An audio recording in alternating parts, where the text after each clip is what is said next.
Di balik kilau peradaban manusia tersembunyi kisah-kisah kelam tentang kota-kota yang pernah berjaya, namun kini tinggal puing.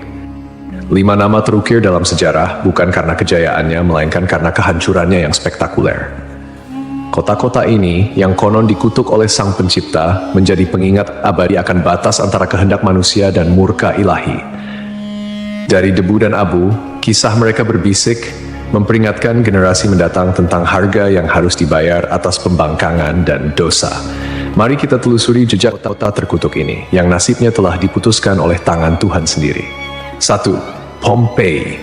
Pompei adalah sebuah kota kuno yang terletak di wilayah Campania, Italia. Kota ini memiliki sejarah panjang yang dimulai jauh sebelum kehancurannya secara tragis pada tahun 79 Masehi. Pompei telah berdiri sejak abad ke-7 sebelum Masehi oleh suku Ossi. Awalnya, Pompei merupakan sebuah pemukiman kecil yang kemudian berkembang menjadi kota pelabuhan penting di wilayah Napoli. Pompei pun berkembang menjadi kota yang besar pada masanya. Kota ini juga dikenal yang jauh lebih subur daripada tempat lain, karena Pompei terletak di kaki Gunung Vesuvius, sebuah gunung berapi purba yang merupakan satu-satunya gunung berapi aktif di Eropa. Para petani di kota ini banyak yang menanam anggur dan zaitun. Kesuburan tanah ini merupakan salah satu faktor utama yang mendorong pertumbuhan dan kemakmuran Pompei selama berabad-abad. Meskipun Gunung Vesuvius telah lama menjadi bagian dari lanskap kota Pompei, penduduk kota tampaknya tidak menyadari bahaya yang kelak akan ditimbulkannya. Gunung Vesuvius diketahui telah tidak aktif selama berabad-abad, dan pengetahuan vulkanologi pada masa itu masih sangat terbatas. Kota Pompei merupakan bagian dari wilayah kekuasaan Romawi kuno. Banyak dari masyarakatnya merupakan keturunan Romawi, dan di seluruh wilayah Kekaisaran Romawi kuno, praktik prostitusi memang dilegalkan. Namun Pompei menawarkan sesuatu yang lebih. Diperkirakan ada 35 rumah bordil yang tersebar di kota ini. Di Pompei ada beberapa lupanar, dengan yang paling terkenal disebut Lupanar Grande, yang merupakan satu-satunya rumah bordil besar yang ditemukan di sana. Kata lupanare sendiri berasal dari kata Latin lupa, yang berarti serigala betina, istilah yang juga digunakan untuk para pelacur pada zaman itu. Di dalam Lupanar Grande, ditemukan kamar-kamar kecil dengan lukisan erotis di dinding, yang kemungkinan besar digunakan sebagai semacam menu untuk layanan yang ditawarkan di sana. Rumah bordil ini memiliki 2 lantai. Lantai pertama diperuntukkan bagi kelas bawah, sedangkan lantai kedua digunakan oleh pelanggan kelas atas. Jumlah yang tergolong banyak mengingat Pompei hanya seluas 12 km² dengan populasi sekitar 11.000 orang. Untuk menuju rumah bordil, jalanan di Pompei diberi petunjuk arah berupa pahatan falus alat kelamin laki-laki, sebuah tanda untuk membantu orang asing yang mungkin mabuk berat atau tidak bisa berbicara bahasa lokal. Praktik prostitusi biasanya dilakukan oleh para budak yang memasang tarif sangat murah. Bahkan tarif di Pompei jauh lebih murah daripada di wilayah Kekaisaran Romawi lainnya. Dengan membayar setara harga seperempat gelas anggur, setiap laki-laki yang datang ke Pompei sudah bisa memesan pelacur. Pada salah satu dinding aula, ditemukan tulisan yang artinya, "Jika Anda mencari pelukan manis di kota ini, semua gadis di sini tersedia." Hubungan seksual yang diwajarkan tidak hanya terjadi antara laki-laki dan perempuan saja. Penemuan grafiti menunjukkan bahwa homoseksual dan pemerkosaan anak juga menjadi hal yang biasa di Pompei. Temuan inilah yang membuat Pompei dijuluki sebagai kota maksiat, terlepas dari arsitekturnya yang megah dan keberagaman karya seninya. Akhirnya, setelah kegiatan maksiat di kota ini semakin parah dan menjadi pemandangan yang lumrah, pada tanggal 24 Agustus 79 Masehi, sekitar tengah hari, terjadilah letusan mahadahsyat dari Gunung Vesuvius. Gunung ini mengeluarkan kolom erupsi yang luas dan tinggi hingga mencapai ketinggian 33 km. Abu vulkanik dan batu apung mulai berjatuhan di Pompei dan di daerah sekitarnya. Tebalnya erupsi menyebabkan kegelapan di siang hari dan membuat orang-orang kesulitan untuk bernapas, sehingga penduduk Pompei banyak yang tidak sanggup melarikan diri. Kemudian pada malam hari, letusan mencapai puncaknya. Serangkaian awan panas yang mematikan mulai menyapu kota dengan kecepatan tinggi dan membunuh siapapun di kota tersebut. Meskipun sulit untuk memastikan jumlah korban jiwa yang tepat, diperkirakan ada sekitar 2.000 orang yang tewas di kota Pompei, meskipun banyak juga yang berhasil melarikan diri pada tahap awal erupsi. Namun, mereka yang tertinggal atau terlambat melarikan diri menghadapi nasib yang sangat mengerikan. Kota maksiat ini hancur lebur bersama 500 tahun. Setelah sekian lama, Pompei ditemukan kembali pada abad ke-18 dan penggalian yang dilakukan mengungkapkan banyak artefak serta mumi-mumi yang terkubur di bawah abu vulkanik. Pompei kini menjadi simbol peringatan akan bahaya dari keangkuhan dan dosa manusia.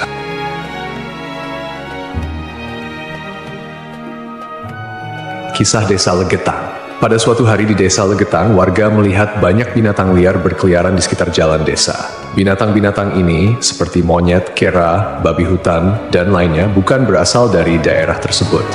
Setelah diselidiki, ternyata hewan-hewan ini berasal dari Gunung Pengamun-Amun, yang berada agak jauh dari Desa Legetang. Kejadian ini membuat warga khawatir dan mereka bermusyawarah untuk menyikapinya. Mereka menyimpulkan bahwa turunnya hewan-hewan dari gunung adalah pertanda akan terjadinya musibah besar.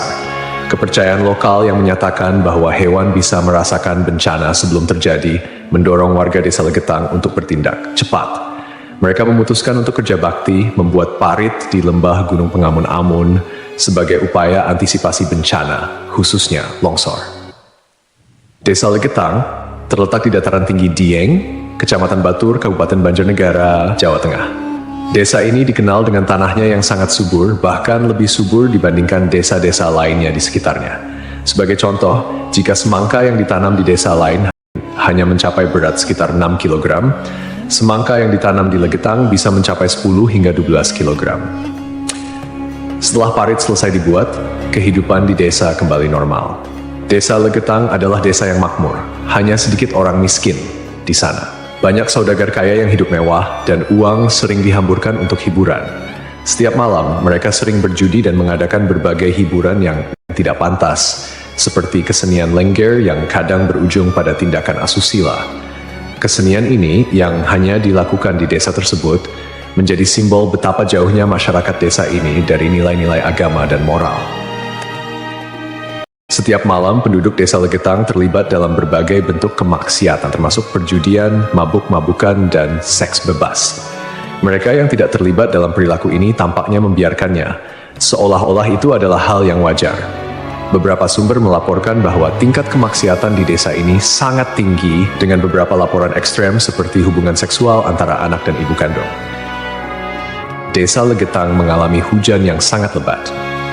Cuaca ekstrem ini disertai dengan petir yang menyambar-nyambar dan suara guntur yang menggelegar di langit yang gelap.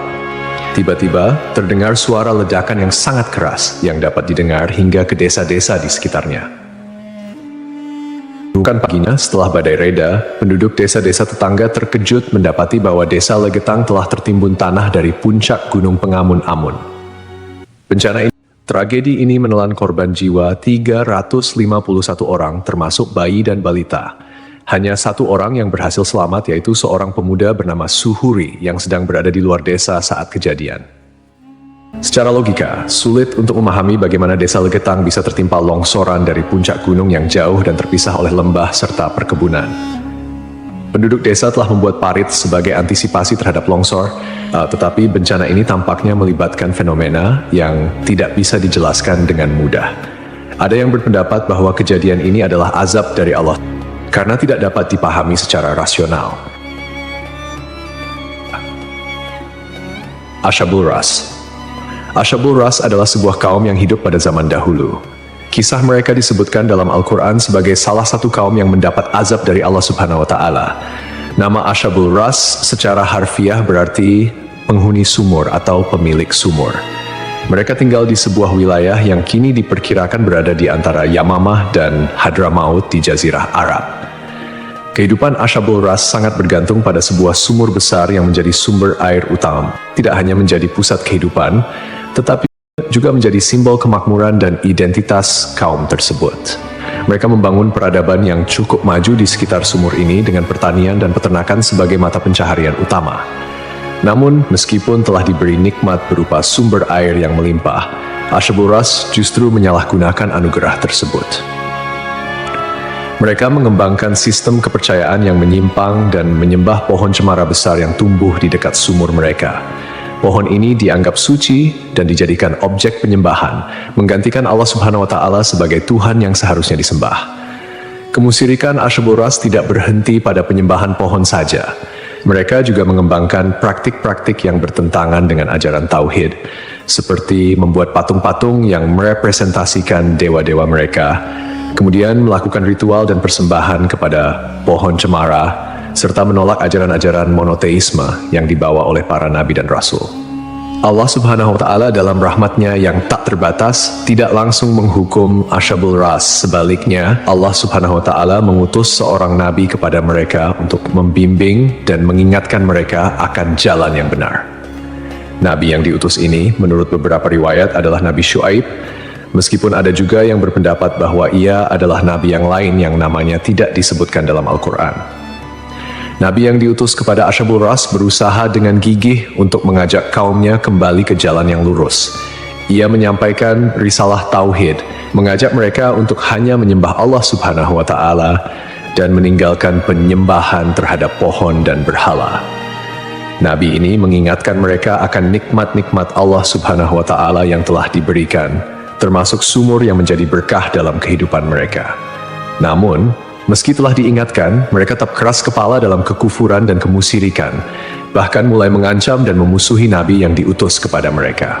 Penolakan ini berlangsung dalam waktu yang cukup lama, menunjukkan kesabaran Allah Subhanahu wa Ta'ala dalam memberi kesempatan kepada hamba-hambanya untuk bertaubat. Setelah bertahun-tahun menolak ajakan Nabi mereka dan tetap teguh dalam kekufuran, akhirnya azab Allah Subhanahu wa Ta'ala turun kepada kaum Asyabul Ras. Azab ini datang sebagai konsekuensi dari penolakan mereka yang terus-menerus terhadap ajaran tauhid dan ketekunan mereka dalam menyembah selain Allah Subhanahu wa Ta'ala. Menurut beberapa riwayat, azab yang menimpa Asyabul Ras terjadi dalam beberapa tahap. Pertama, terjadi kekeringan dan paceklik. Allah Subhanahu wa Ta'ala mulai mengurangi curahan rahmatnya dengan menahan air hujan. Akhirnya, terjadi kekeringan berkepanjangan. Tanaman-tanaman mereka mengering dan ternak mereka mulai mati kelaparan. Ini merupakan peringatan awal bagi Asyabul Ras, namun mereka tetap tidak mengindahkannya. Kemudian terjadi pencemaran sumur. Sumur yang menjadi sumber kehidupan mereka tiba-tiba tercemar. Airnya berubah warna, berbau busuk, dan tidak layak dikonsumsi. Hal ini menyebabkan krisis air yang parah di kalangan Asyabul Ras. Lalu datanglah gempa bumi. Sebuah gempa dahsyat mengguncang wilayah tempat tinggal Asyabul Ras. Gempa ini menghancurkan bangunan-bangunan dan infrastruktur yang telah mereka bangun selama bertahun-tahun. Akhirnya, mereka pun binasa, meninggalkan kisah yang menjadi peringatan bagi generasi-generasi setelahnya tentang konsekuensi dari menolak petunjuk ilahi dan hidup dalam kemusyrikan.